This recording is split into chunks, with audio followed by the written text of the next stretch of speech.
Ted, how you doing, man? I'm doing great. Ramon. Good to see you. Good, good. Look, we upgraded in 1 week. We went from like a small office to actually like a studio with soft boxes. It's unbelievable, and I love what you can have just like in the back of your car. It's unbelievable. But anyway, so we're going to talk about how do companies use social media, Twitter, Facebook, whatever the case is, to actually engage and look for their customers.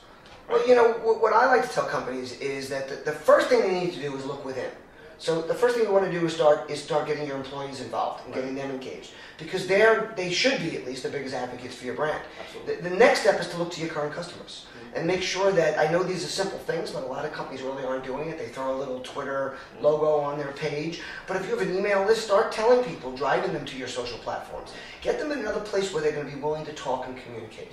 And then once you have them there, remember, they're not going to have the same passion points they have in retail or in e-tail or in other places that you converse with them. People react and act differently in social media. So I think those are like your first steps. Right. And then as you start to get to know your current audience, you want to start reaching out and finding other people that have common interests. And what I like to do is I like to find whether it's competitors or people that speak about similar things we speak about, or topics. If I'm a gardening supply company, I'm going to want to look at gardening bloggers. Right. If I'm an electronics supplier, I'm going to want to look at like people that talk about music or high quality. So is one of the goals to find that person to turn them into an ambassador for your company? I mean, that's the most powerful kind of customer, no? Yeah, absolutely. I think the real goal is to make people aware of what you're doing and let them know that you're open to conversation and that you're adding value, that you're giving them something of value. It doesn't have to be directly related to your business. I tell this to companies all the time, especially companies in regulated businesses like healthcare or finance. Right. You don't have to talk about finance. You can talk about quality of life. You can talk about lifestyle, Right. travel.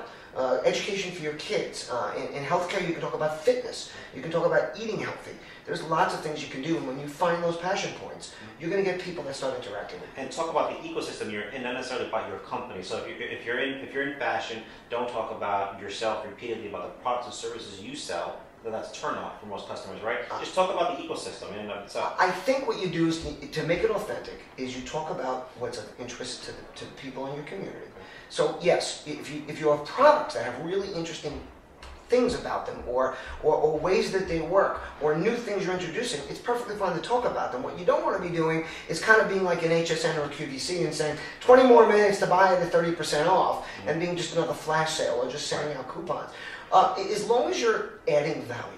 So, and that's a really important word, because value isn't always money, it isn't always discounts. It's what betters a person's life, what gives them information, what helps them learn and better themselves, or find out information that they need. Right. And that social media team, I know you are a huge proponent of, like I said before, hiring within, hiring professionals to run your social media campaigns and even your department. So these companies that are hiring, I'm not going to call them kids, right out of college, because they use Twitter or Facebook or LinkedIn or whatever it is. What is so wrong about that process? The problem is that these kids, as we call them, or young people, they know the platforms and the technology better than we ever will, or better than the older management ever will understand. What they don't understand is the marketing and the strategy, the years of experience that people within the organization have, and they don't understand the relationship building. So I liken it to my daughter who's driving a car. She's a new driver. So she goes through an intersection, a car comes racing through against the light. She doesn't know what to do. She doesn't automatically do something. Whereas you or I, at the stage that we are driving, we automatically just react and know how to react. Or my wrestling coach used to tell me to do the same move 1,000 times, because you don't want to have to think, what do I do next? When a guy puts his hand on your arm here, this is the move you make. The same thing in any of those kind of things. And that's the way it is with relationship building and knowing how to speak to a customer, and how to answer that question, how to answer a difficult question, and how to make them feel good that you're simply engaging them and not necessarily solving their problem. Right. Completely agree. Well, Ted, thank you so much, man. It's been a pleasure. Love it. Always. Always great talking to you, Ramon. All right, guys. Thank you. Nice talking. Later.